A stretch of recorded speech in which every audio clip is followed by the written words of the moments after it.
Sharing a drink with Matt. Today I'm talking to Australian punksters, HeadButt. Okay, you're in the gong. Okay. There you go. Yeah. Hey! Here he We is. can't talk. Uh, Can you jokers hear us? Yep. Yes. There's a little button that's going to come up, Craig. You got to press. Very quiet, Hang on. Can they hear us? apparently.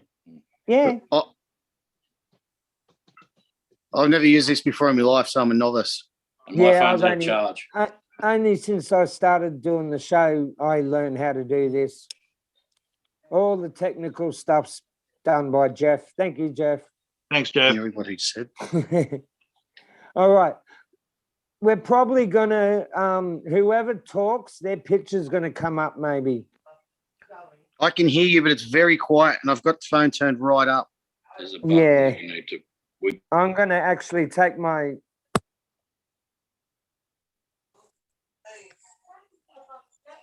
We're in Craig, business. Got you it. can hear? Yeah, mate, we're good. Sorry. How's that? Is that better? Yeah. Yeah, good. Right, I can like we all, can we all the see each kid other? thing behind you. It's pretty impressive. Yeah. What did I do? Just stop. We're just dicking around getting this right. Sorry. Yeah, no, you're actually in a good position at the moment. I can see both of you perfectly. That's unfortunate for you, mate. You're not the one sitting next to him. Oh God, my wife's a Parramatta fan, Me too. Lady. and, and one of my daughters. I'm a Tiger fan, so Yeah, you poor bastard. Commiserations. wait a sec, guys. Sorry, what do you want me to do? I need all this. Yeah, we'll take the dog with you for a drive. Can get sealed in. All right. Sorry, guys. That's all good. That's all good. Hey. Anyway, okay. Who thought of HeadButt? Who thought of the name HeadButt? John did. He's not here at the moment, but he came up with the name. Would you like to elaborate, Craig? I think it was about 1995-ish. Me and him are both printers, and we were working together, and we decided to start a band, and we started jamming some blues stuff and some pretty outrageous covers, like bluesy sort of versions of some Europe songs of all things. Wow. And we just dicked around with that, and then decided to start a punk band, and we started Drut, which is turd spelt backwards, and that fell apart, and then HeadButt started. Okay. Yeah, so he came up with the name, and I drew the logo. Oh, yeah. Excellent. How the hell do you play bluesy Europe songs? It was, see, the guy who was playing lead guitar, Ted, he was like this, he was this odd sort of wannabe rock star guy, and he had this blues sort of style, but someone threw in that song, you know that song Rock the Night? Yeah. You'd have to ask John. So it was kind of like rocky, bluesy Europe. Wow. But it was fun, and we're doing Cream and all that sort of stuff as well. Yeah. Probably not very well, considering I've never been a bass player in my life. Can we play that one? No. I actually have a recording of it somewhere. It's pretty good. It's on the Covers album. No, it's not. This one's one for each of you. What was it that actually made you want to be a muso? That made you want to play music, get up on stage, do the muso thing? Who wants to go first? You can. For me, it was a friend of all of ours called Nigel Halloran, and the Maggot, as we knew him, in a band called Rule 303. We're around late 20s, so I didn't start till I was late, and always wanted to muck around in a band, and for whatever reason, he's one of these guys that just comes up with some idea and off we go, and you follow him wherever he goes, and you'll end up doing something crazy. So he started playing guitar, I jumped on bass, and it just went from there. So we both, and these guys all attest to that, is that the group that everybody's been involved with has this sort of twisted sense of humour, and so that sort of drove the musical ideas and everything. Yeah. For me, I think when I was in high school, I was a frustrated drummer. I didn't have a kit. I didn't have any gear, but I always thought I was going to be a drummer. I actually play a little bit, but never been a drummer in a band. And then I ended up picking up bass, but I always wanted to be in a band. I don't really know why. I always been a massive Kiss fan. I've been a fan of Gene Simmons since I can remember. And I think it was probably those guys that made me want to be like them. Not that I'm a rock star, but you know how it goes. That's where it came from for me. Yep. And I just love music, as you can see my records in the back. Yeah. No, excellent. Excellent. I'm much the same story. It was that album, that and Dirty Deeds by AC/DC. Yeah. Yeah. You know, kid in the 70s. I picked up a guitar in 79 or 1980, something like that. So it was just the right time, you know. Yeah, I'm listening, mate. Yeah, no, you're right. Got stuff going on. And there's They'll be nothing like gone in a couple of minutes. Your mum's probably got it. Oh, sorry, brother. That's a typical Saturday night at home with the family. This is how professional this show is. Well, look who he's dealing with. All right. So now, Whoa! Where's this picture? Too rocky. All right. Professionalism doesn't come into our vocabulary.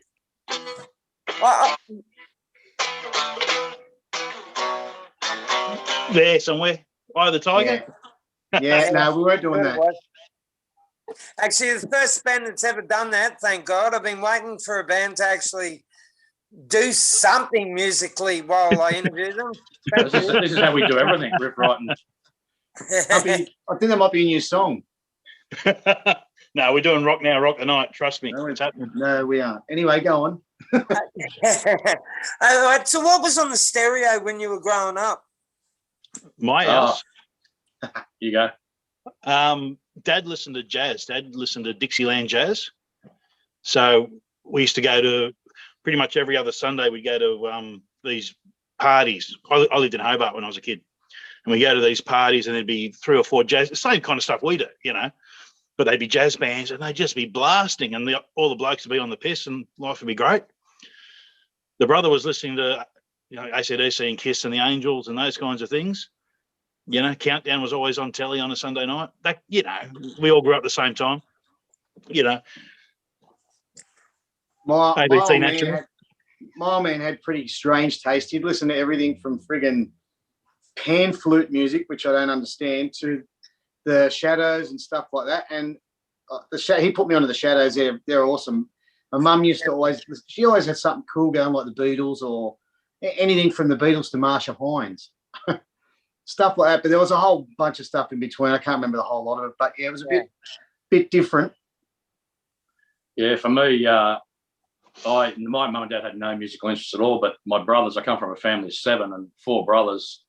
3 of them were right into music, 2 of them guitarists, and mostly, I guess, Deep Purple, Led Zeppelin. But I used to go through the record collections and I started pulling out singles, still got some of them, Devo, Elvis Costello, and then I discovered in there Sex Pistols and Motorhead. And as a young teenage kid, I just went, oh, this is crazy. And they didn't really like that sort of stuff. My brother used to call Motorhead Meaty Head because he couldn't stand the heaviness of it. But that just, for me, that took me off. And away I went into the Subhumans, the Exploited, and got into English punk and then moved to American punk. So I didn't have the bigger brother. I was the big brother.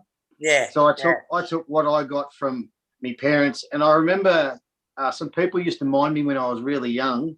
And the son, Matt, he had he was into Kiss. And that's where that come from for me. I think I was only about, it would have been 1979 or 80. And I just remember seeing posters on the wall and that. And he always had that stuff playing. And I kind of fell in love with probably what they looked like to start with. But then I actually could identify with the music. Yeah, definitely. As you were saying about the Shadows, my mum loved the Shadows, and she had that many records. And as a kid, I used to I'd lay down, listen to them, and I'd put lyrics to the actual right. song, and like probably not that good, but like I was only like 8, 9, 10, and I'd listen to my mum's Shadow records, and I'd add lyrics to them, and in my mind they turned out pretty fucking good songs, but I remember when my mother died, I was going through a lot of shit, and I found them. I found the actual lyrics, and there's no fucking way that I'd ever fucking, even if I was in a band, I would not use one bit of those. Like, don't think I was in a romper room and all this sort of shit when I was writing lyrics. You know what I mean? So it's like, yeah, That's cool. But Yeah. that's the cool thing about music, though, is it'll be something like that, and even this day you hear a song come on the radio and it just takes you back. Mm. Oh, yeah. It might have been a girl, might have been a party, might have been whatever, old mates, mum or dad. Can I ask you a question? Do you have, all of you, does anyone have a record or a song that makes you say you can be in a shit mood, right? This, for me, if I'm in a real shit mood or something's not going right, there's one record I can put on. It's not necessarily my favorite album, but it's an album that always makes me feel good. And the album is the first Frehley's Comet album, the Ace Frehley one. Humpy, you'd know it. Every time I hear that, it doesn't matter what song it is that's on it, it makes me feel good. If I'm in a shit mood, I flick that on, it's good. Yep, Styx Yeah. Paradise Theatre. What was that? Styx album Paradise Theatre. Styx. Styx, Styx. Yeah, I know. Yeah, Ruckin' Mr. Roboto. Paradise, that one. Yeah, Mr. Roboto. Not that one. No, but that band. For me, there's two, and that would be Dayglow Abortion's Two Dogs Fucking and Here Today, Guano Tomorrow. Very classy. Wow. Yeah, that just was an era with that guy I met, Nigel, and we. There's too long a story to tell you how we stumbled into those guys and became friends with them, and he was just ended up playing with them. Ended up playing with them innumerable times and going over there and hanging around with them, and they're just an unusual bunch of guys, and just that there's some songs on that just I can listen to them if I'm in a bad mood. Listen to that, it just cheers me up because they're twisted sense of humor. Yeah. So how was that being into them and everything, and then actually playing with them?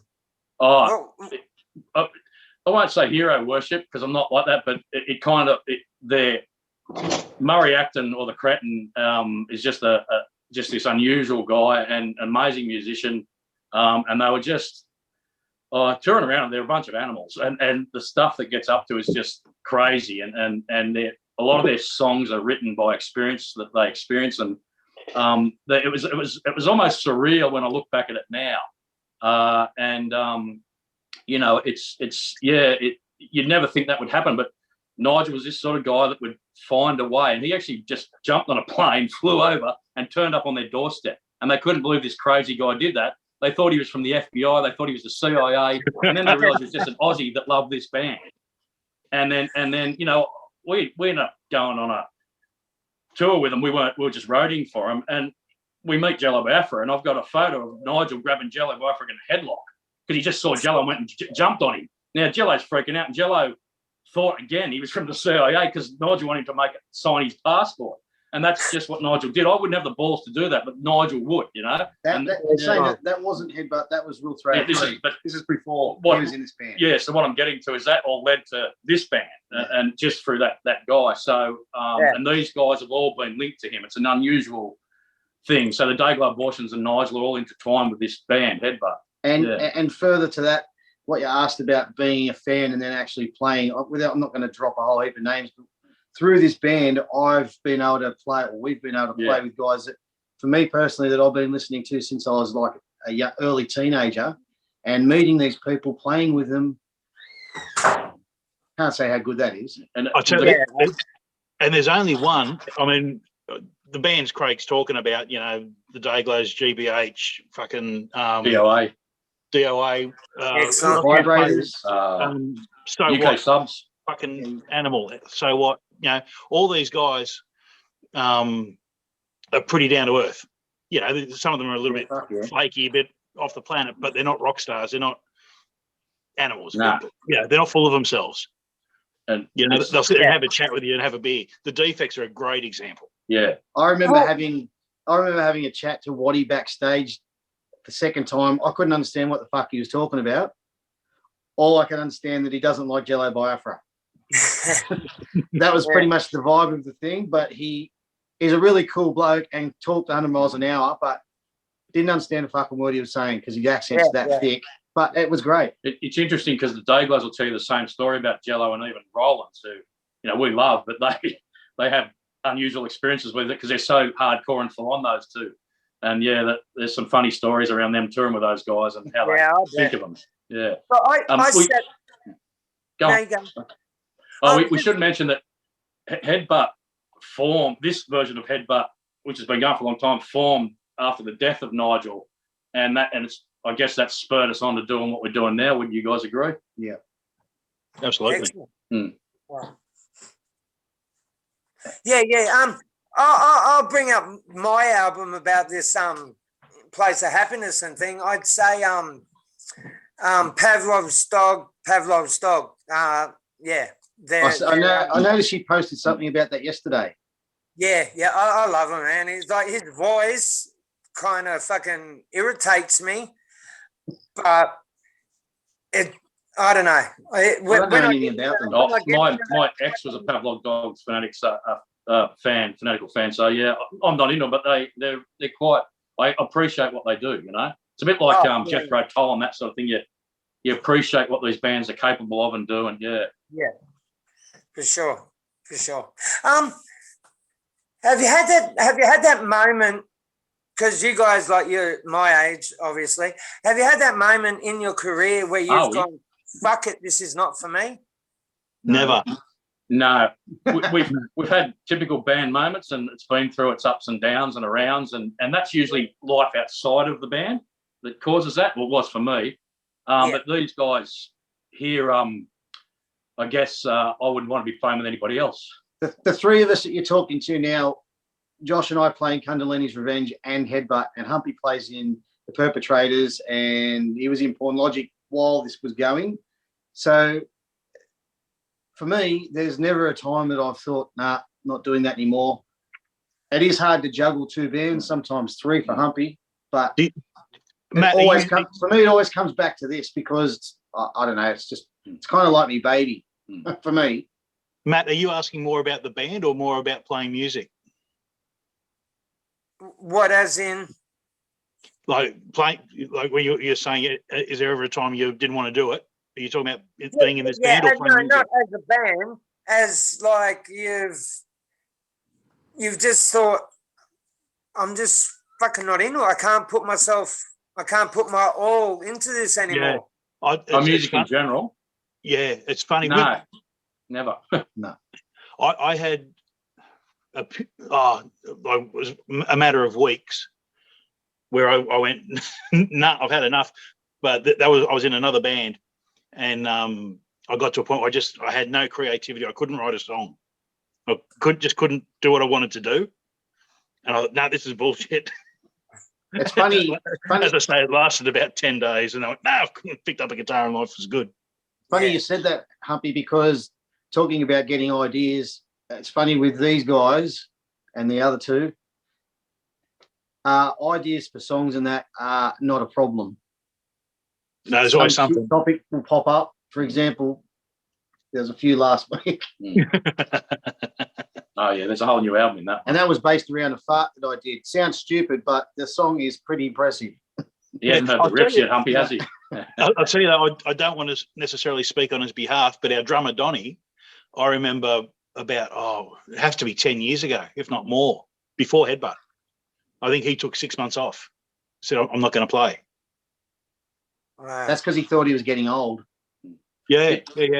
It's an interesting talk because when you posed the question, I was thinking about, you were talking about bands, but there's never been a time when I haven't not wanted to. Like even when I wasn't in bands, I've always noodled around, always picked up the instrument. The biggest thing for me is the guys I play with. Even when I wasn't playing, I was thinking one day I'm going to get back in with them. You know, it was like a that they spur me on, I guess, to want to keep playing, even when you're not in the band with them. And the interesting thing was, we're at that gig, and this guy came up to me and Craig, and he said, he said, you guys look far more comfortable in HeadButt than you're doing Kundalini's Revenge. Well, Kundalini's is still forming, and we're getting there, and it'll take off. But there's something about the HeadButt guys and that just you want to play. And when you walk in a room with them, it's just like so comfortable. It's like a disabled family, really. But it's great. Yeah, I'm working disability, so I can say that. But yeah, it's just there's something about and that summed it up. There's a comfortability with these guys that I won't get anywhere else, and it makes me want to play. Yeah, absolutely. I was listening to that Kundalini's Revenge. I was listening to a few songs the other day. Was that named by the Mad Max movie? Has that got some? It's 100%. Thank you. I actually not toot my own horn, but I came up with the name. There was others that were linked to the Mad Max thing, and if you look at the cover, it's the severed hand thing, and it's actually got 7 fingers, but that was just a thing because we had 7 songs. Yeah. It's directly taken from the Mad Max thing. The interesting thing there was I'll never go into a band naming thing again because it's so hard, and he's really creative, and he came up with that name.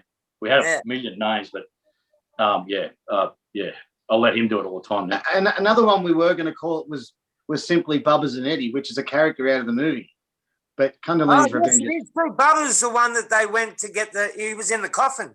Yeah, he's the guy who ended up with his boyfriend on the back and got the boomerang in the head. Yep. Yeah, we thought Kundalini's Revenge was much cooler, but anyway. Oh God. Okay. What's the worst genre of music that you've had to listen, or not had to? You have to. Like, have you got you all have kids? Yes. Yeah. Yep. Did you? Because I walk around with headphones in my ears 24/7 because the kids I've got at home now are 15 to 11, and I just can't do their music. Is there a genre of music where you just like you can't listen to it? It actually fucking there's a gem. Obviously, there's a gem in every genre of music. Yeah. Like you've got your rap. Okay, I like 2 songs that I've heard from raps that were gems.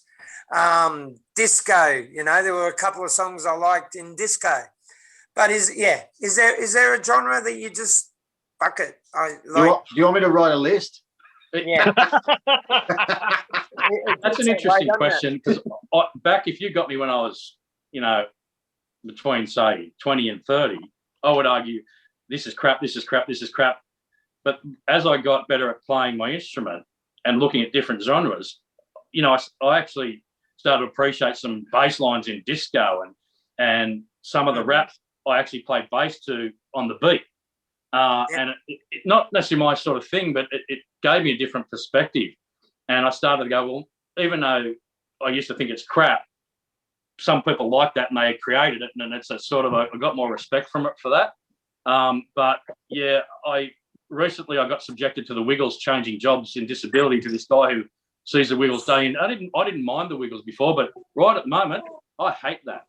I've got to say that one sort of music that bugs me, or any sort of music that bugs me, is anything where if you're not, like my son was playing me this shit the other day and he said, "This is mad." And I said, "Mate, no one's playing that. Someone's pushing some buttons." And I said, "Listen to this." And it was, I don't know, Slayer or some shit. And I said, "Those 4 blokes are playing that. They're making that noise with an instrument each. That's their sound. Whether you like it or not, they're doing it." Whereas you get these DJs that are, like, as Henry Rollins says, they're music thieves. If you can take a sample of someone's shit and put it into some sort of crap beat, that to me is not. Yeah, that's a fair. That's That's art. It is, Because it's disgusting. whether you like metal or rap or whatever, those guys are doing it. But these guys who are just straight out thieves, and we, like, in saying that, we've stolen ideas from different bands, like whether we've knocked off a riff or whatever, that's different, because we're not actually taking the sample that they made and using it as for our own game, if that makes sense. So if you're not playing it, to me, it's not, that's shit. I'd agree with that. Humpy? I couldn't disagree more. He's the you like your sampling that, eh? I depends on how it's done. Like, you listen to like the really old New York rap stuff, Beastie Boys and Run DMC and that kind of stuff. That wasn't computers doing it. That wasn't sitting there with the computer file and getting this little bit and going, right, I'm going to put that there. That was a guy who figured out how to get that snippet off a record. Yeah. Yes. Completely different kind of art form. But there was a drum beat off a keyboard, off a Casio keyboard. Honestly, you listen to the old Beastie Boy, the really old Beastie Boys stuff, it's fucking mind-blowing what they were doing. Mm. You know, the DJs. That's different to being DJ Fuckhead in front of 50,000 people with a suitcase full of records of other people's stuff and robbing it and putting a beat to it and that making people. Absolutely. That's a completely different thing. When you start that's music. When you start talking about that kind of stuff. Hey. Oh, sorry, mate. I've got to say this because you brought up Waddy a couple of times. No shit, man. Have you heard this before? If you had a mohawk, you would actually be the spitting image of the guy. I've never heard that before, but... You've never heard that before? Nah. Nah, fucking hell. All you need is... if you had a mohawk, man, and he runs. No. So we've got a photo of Craig with his hand down his pants. I actually have a photo with him right next to me, so I'll post it and you can make your own decision. Yeah. No, I think it does. I think Craig should grow a grey beard so he looks like all the cool kids. Yeah. Talking about the Wiggles, how you were saying how the Wiggles, they're like their music and shit. They are songs that are very, very catchy, aren't they? Like you like the Chats doing Point Your Finger and Do the Twist. You know, that was my daughter's favorite fucking Wiggles song years and years ago, and I played her the Chats one, and I had to bring that up anyway. Who writes the songs? Do you all of us. Do you all get in and chuck in? Yeah. In the old days, like with the older stuff before these guys were in the band, it was me and John and a couple of other guys. I would say probably I wrote a lot of it. John threw a couple of riffs and that here and there, but most of that was me. And listening to that now, some of it's very immature and childish. It's great, but we still play it. It's still fun. But now it's all of us. Yeah. Someone has an idea and we run with it. I like that. Sorry, go on. No, you're right. That for me is a really important part of the band is everybody contributing if they want to, because I'll come up with something and I think it's great, but then I'll throw it in a Humpy and he'll throw something into it that just turns it into something amazing, or to us. And then Craig will have some lyrics or something, and it's just that to me is the creativity. I understand everybody wants to write everything themselves and do all that, but for me, it's all about that. That's the most important part for me. If I have a sheet full of words and we've got a song, like say one of these guys comes up with an idea for the bit of music and I have some words, usually I just say, I'll get them to play it and I'll sing them through to myself. If it will fit, it will fit. Then I'll say, this is the words, do what you like. If you think it needs to be changed, do what you like. And sometimes I find if I write songs, I've got my own little formula. So you can tend to fall into a trap where everything you write sounds similar. So if I gave my words to Josh, for example, it's good because his way of phrasing is different to mine. Like I'm more of a every couple of lines like rhymes, whereas he will throw a word in there that doesn't rhyme. I found that difficult, hard to do at the start with, but now it's not hard because I know how I've changed my view on it. And I just stole that off the Day Glow Abortions because they're masters at doing that. So yes, but even stuff musically, and Josh and I have done this. Is if I'm writing, it tends to be more, I guess, rocky, more Motorheady, you know, that kind of stuff, where Josh is more riffy. So if I sort of throw something, Josh goes, yeah, but what about this? And he'll chuck in a change or a little bit. There's just nothing I would have ever thought of, you know. Yeah, well, that's what I mean. Everyone's got their own formula. Yeah. Like the riff in Fist of Adonis. Yeah. I would have never come up with that. No. Yeah, because she's going out. Give me 1 second. I gave her fucking $9. So, Insane. oh mate, I know. come and live with me for 1 week, and you'll want to get your fucking, you want to get snipped. Trust me. So good, mate. I'm dealing with a 19-year-old daughter at the moment, so. Yeah. I've got the 18-year-old son. My daughters. I've got 2 daughters under the age of 16, but the other 3 are over 20. Yeah. But yeah, the last couple, probably about a week, I'll say, I've been listening to your backlogs of your music just to get ready for the interview and everything. And do you guys find? Well, this is what I felt. Did you guys find the World War 24? Have you got them as an influence at all? I was a big World War 24 fan back in the day and still am, but I can't say they've that they've influenced me personally. But they're probably in subconscious. You know what I mean? I reckon that's a good question, because John, our other guitar player, me and him who formed this, he, I think, is a massive World War 24 fan, and I reckon some of his playing you're probably right. reflects that. John's guitar sound is very much that, I reckon.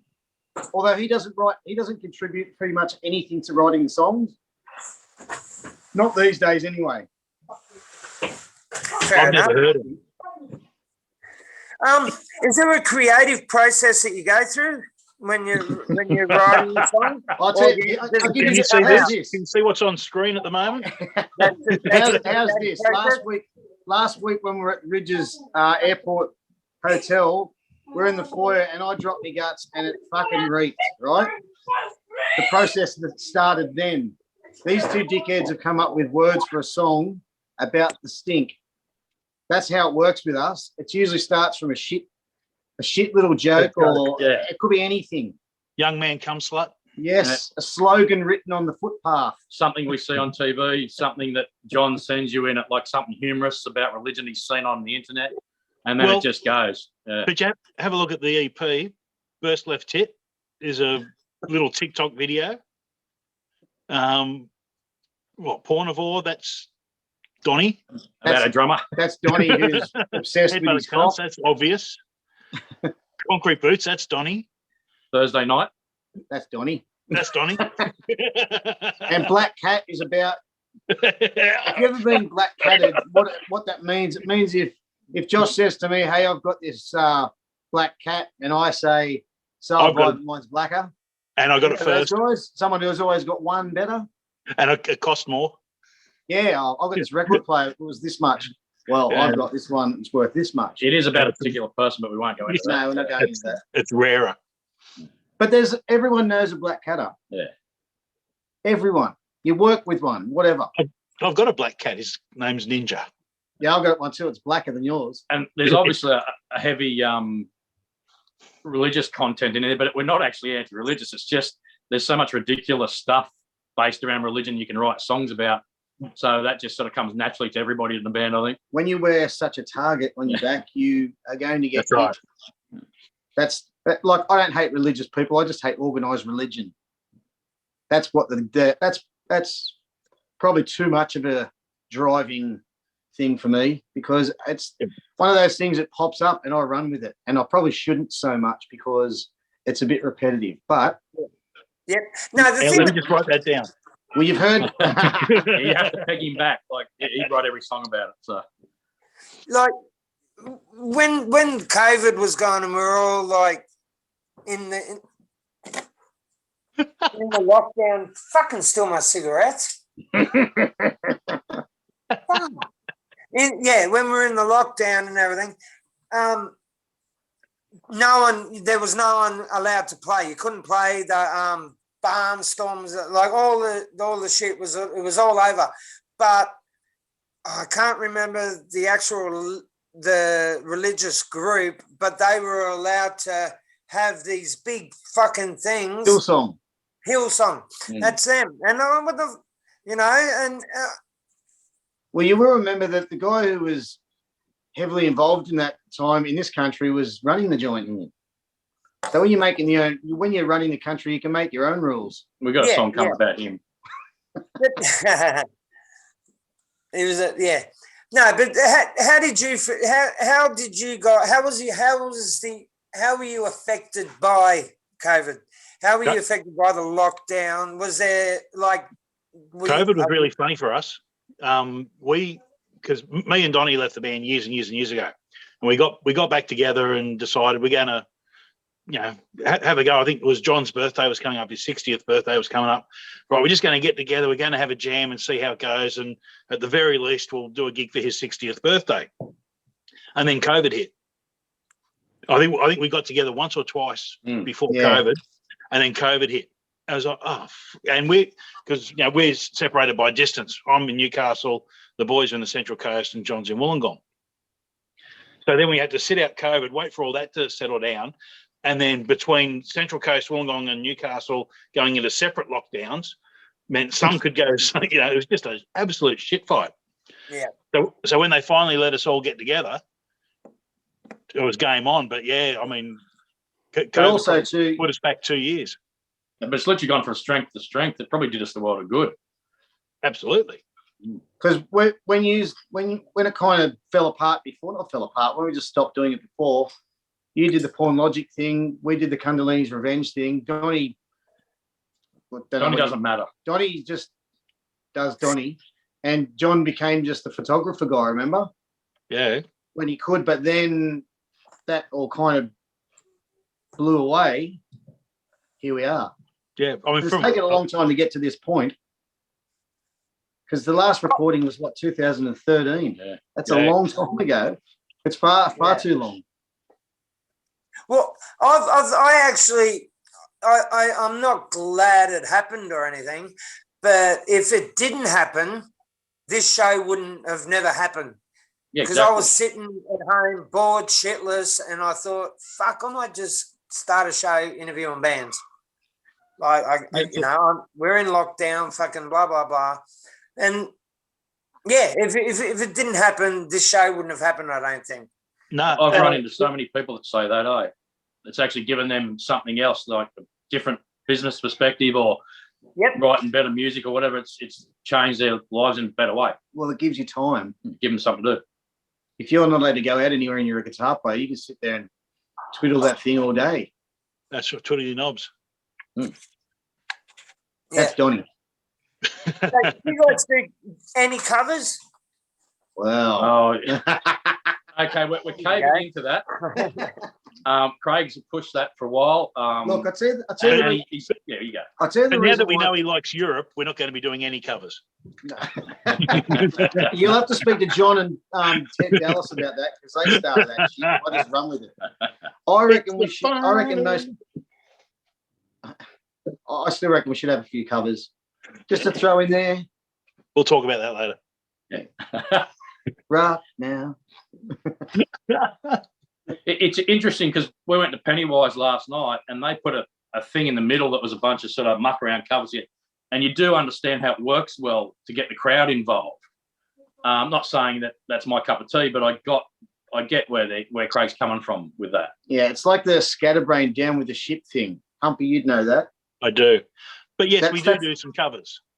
Scatterbrain, I actually really enjoyed them live. I saw them live in '92, I think. Yeah. When he came out and he was dressed in that fucking. Was that '92 or earlier? Who are we talking about? Pennywise? I'm just thinking a later date, because when you get to our age, you can't remember the exact times and the exact dates. Because he played at the uni up here. He wore a chicken suit, if memory serves.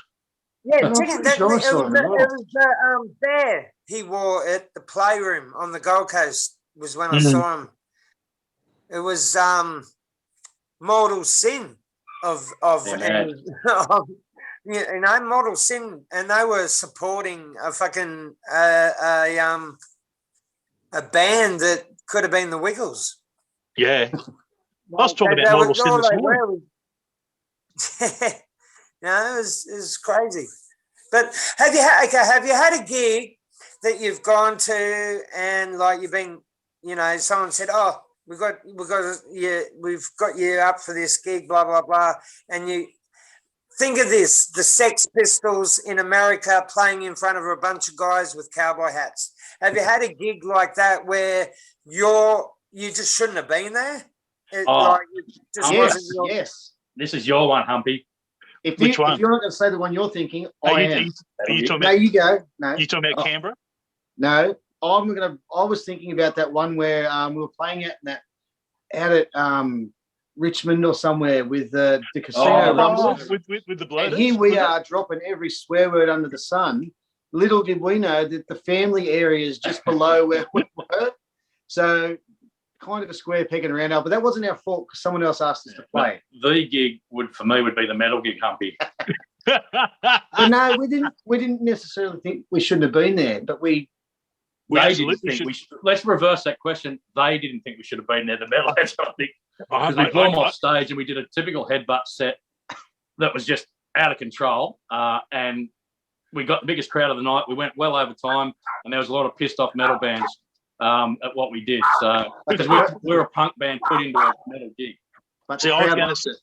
I was going to say the Canberra show where we showed up and it was somebody's 40th. Oh, the wedding. Oh, that's a And funny. they were all in fancy dress. Humphrey was there.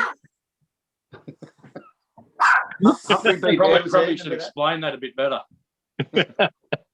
Was at the Potbelly Bar, and we got booked to play with. We were kind of touring around with the half pints That's it. from Victoria, and we did. Did we do Central Coast? No. Oh, we did Sydney and down there, Canberra, Wollongong, and when we got to the Potbelly Bar, it was like this long, skinny room. There was a bar right down the end, and just as you walk in the door, there was a little stage where we were going to be on. So our gig kind of started, but we kind of hijacked a 40th birthday party. They double booked it. So this young lady, Sam, who was 40 that day or whatever she was, she actually heard what was going on up our end and must have turned to her friends and said, "These guys are all pretty cool." Her party became our party. They all got up. She got up on stage and sung some shit She with got the us. sang. Yeah, that was a bit like that. It's always funny because when you're in that situation, there's just that moment, shit, we shouldn't be here. But then by the end of the night, you're glad you were, and you've actually had a mad time, you know? But we've never been in the Blues Brothers scenario where we're the good old Blues Brothers boys band and having bottles thrown at us by guys in cowboy hats. No. Somehow we always manage to fudge through it and it works. Yeah. When it happens, just lean into it. Yeah, that's true. Yeah. So what's HeadButt up to now? What are you guys? Well, John wants to go on a worldwide tour or a national tour. I want to Where- go worldwide. He wants to go national. Well, John's national. Either way, we're planning on doing as much as we can in our time frames, based around work and family and all that, and getting some more music out there. So we just did the 8-song EP, and I reckon by December we'll have another 8 songs if we get together, because there's plenty of ideas around. Just a matter of having time and money to spend on that stuff. And Definitely. Craig, you've got to do the sex videos to get us a bit more notoriety, don't you? What? And we're going to be doing our own Village People video too. But we'll keep that to ourselves for Yeah. now. Yeah, no, that's fuck. I'd love to see that. Oh, you wait. I'll give you 3 minutes to think about this question, because that's how long it'll take me to get from here to the toilet, do a piss, and get back. Can you bring me back a beer? You've got the opportunity to put on a gig with 5 bands. they could be dead. They could be in the 1940s. They could whatever. But 5 bands. Who would those 5 bands be? Right. Hey, I need a pen. Memory's not that good. I'm going to the bar. Hang on. Oh, it's just you and me. Yeah. Fuck, who would you pick? Look, it's each individual. Oh. Man. I don't know. I think it'd be someone who we've already played with. I reckon the Dayglows would be a good thing. The Dayglows. Yeah, I wouldn't want to pick someone like, I wouldn't say someone like Kiss or anything like that because that wouldn't work. We can hear you. That's a pretty good question. Ah. What do you reckon, Humpy? I would like to play with Motorhead. Yeah. Yeah. that'd be Only just to hang out with Lemmy. I Yeah. imagine it'd be very similar to hanging out with the Cosmic Psychos, but just a better class of rider. Yeah. I'll tell you what, Bon Scotty or AC/DC, Oh, yeah. 76, 77, good. Yeah, that's pretty good. like just before they became AC/DC, you know, like just when they were Let There Be Rock. I'm thinking maybe Let There Be Rock. I'm thinking maybe early years Dead Kennedys would have been great because very loose, but or even early Black Flag sort of stuff. Yeah. It's only because I'm a fan, I guess. We've all said something that we've obviously been fans of. And the gig would be held at CBGB's. Yeah, that'd be off the top. I would have loved to have had early Devo. Yeah, Devo would be good. Yeah. Yeah, early. Is that because you're a mechanical man? Yeah. No, I'm a mongoloid. Perfect. All right, we've got our top 5. You ready? Yep. ABBA, Bucks, Fizz. No. Racy. Nothing wrong with that, mate. Racy. Hey, wait. I grew up with Racy. Racy were good. When they lay your love on me or something. Yeah. Come on, baby. Some love on girls. me. Some girls will. Some girls do. Some won't. girls. Yeah. No, hey, come on. Seriously. Yeah. Well, we've come up with Motorhead, Bon Scott era AC/DC. I suggested either the Dayglow Abortions or early Dead Kennedys, like era. For me, early Devo. Excellent. So was that 4 or 5? One more, I think. Oh, you know what I reckon would be a good one?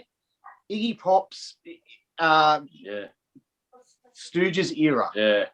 Yeah, would be- definitely. Yeah. Yeah. Iggy, and I'm thinking of all these people because if, say, that gig did come together, you got Bon Scott, Lemmy, all those weirdos from Devo, Iggy Pop, and say someone like Jello Biafra, or if you pick Black Flag, Henry Rollins, all those characters. Imagine that. Imagine that little chat. Standing on the side watching them, as you know. But not just Can that, you- after the show's Yeah, no, finished, it'd be everyone's out the back having a few beers. Imagine the shit that you could talk with those Can you guys. imagine having a drink with Bon Scott, Malcolm Young, and Lemmy Kilmister? Yes. Yes, Filthy yes. Taylor. Fuck me. Anthony, you know me well enough to know that I'd fit right into it. Mate, we'd be dead. Well, Bon Scott was a bad Parramatta fan. Oh, I really? didn't know that. Was he? Yeah, even though he lived in Balmain, he was a really bad Parramatta fan. I don't know if he's a bad one. He's a mad one.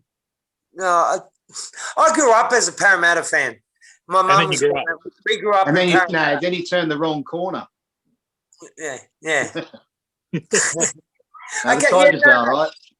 What's the favourite venue? The place that you would just play at any time? Yep, we've got this gig. We're playing. I love this venue. That we can play at now, or that we have before. Yeah. Where's the venue that you've played at it so many times and you've had a ball? I tell you what, I love the Excelsior. If that was still available, Which the one? Excelsior in Surrey I Hills was going to say the same So was thing. I. Yeah. Excelsior. Too Oh, bad there it's you a go. fucking tapas bar. Yeah, but it was awesome. It had a great vibe. Yeah. Packed house. Always mad Yeah. vibe. Remember the night we supported DLA there? Mm. That was cracking. Anyway, Yeah, Excelsior. Yeah, yeah, old- probably I'd agree with that. The old Valve at Tempe. That Yeah, was good. Valve as well. Yeah, put that in there. As a punter, I reckon the Lansdowne. Yeah, that was a good you one. can't argue there Yeah. either. We It were was talking about that last night with my son on the way back. How that place so iconic, and then people piling out the doors, punks and drunks, and just a good stage, close to the audience. Yeah, that's a very good choice. Are they still It's a doing shame that? that some of these venues are gone now because of. The Lansdowne's doing bands again, though, isn't it?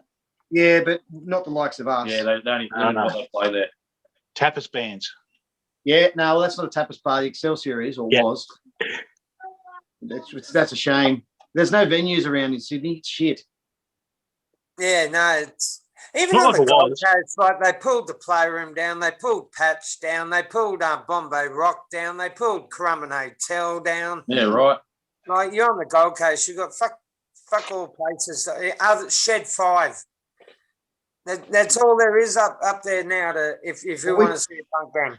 We played at Vinny's Dive last Saturday. That was good. Yeah, That's great. in Southport. Yeah. And that seems to be the go-to gig venue up there at the moment. And we Can definitely I recommend ask that you, Grease's support bar band? in the Fortitude Valley. That was a great little venue. The gig the night before. Yeah, that was good. Who supported you at Vinny's? The Monster Fodder, the Knockbacks, and Combi Killers. Combi Killers.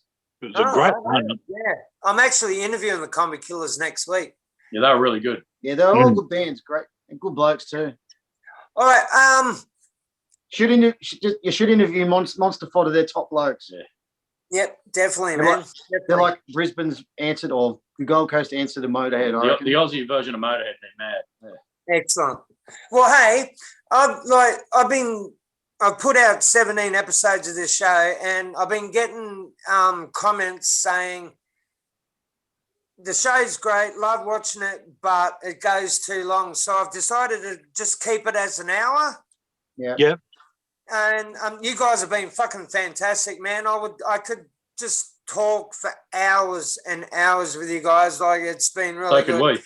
we. Yeah. I appreciate. And when did you say the next album's coming out? Well, the most All recent right, one has first. just come out. Just come out? Well, that's good because I've just started an album review show. Looks like that. Can you see that? Excellent. Yeah. Yep. Thursday And of night. course, Well, you- just you need your merch. you even got the stubby holder. Yeah, so do I, Humpy. No, it's been fantastic talking to you guys. I'm just so spewing that I've got to finish it here. But No. you guys have been great. Are you up for an album review? Absolutely. definitely. And we All right, appreciate you giving us the time too. Absolutely. Oh, mate.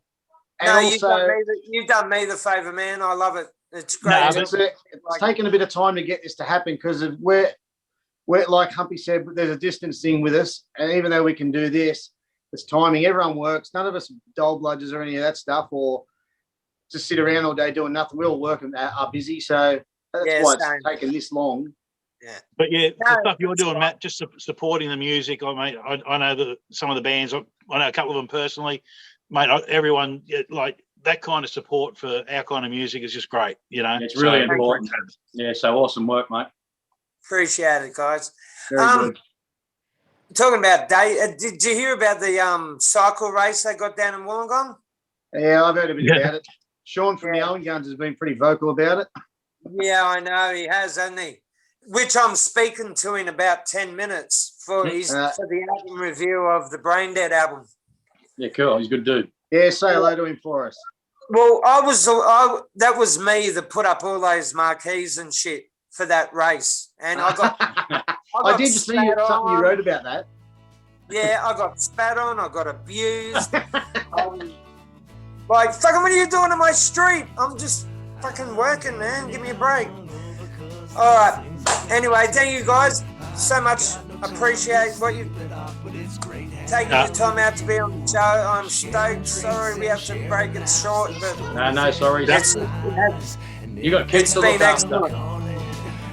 Oh, mate. Get your cigarettes back. I usually just, I can't find the key. I usually lock them in the back shed on Saturday mornings, but I couldn't find the key, so I had to put up with them. All right, Do you want to go the stop and Swans. sing it? Talking and all that we could do. Sharing some laughs over the past and finding out what's new. Yes, if I could, you know I would keep hanging out with you.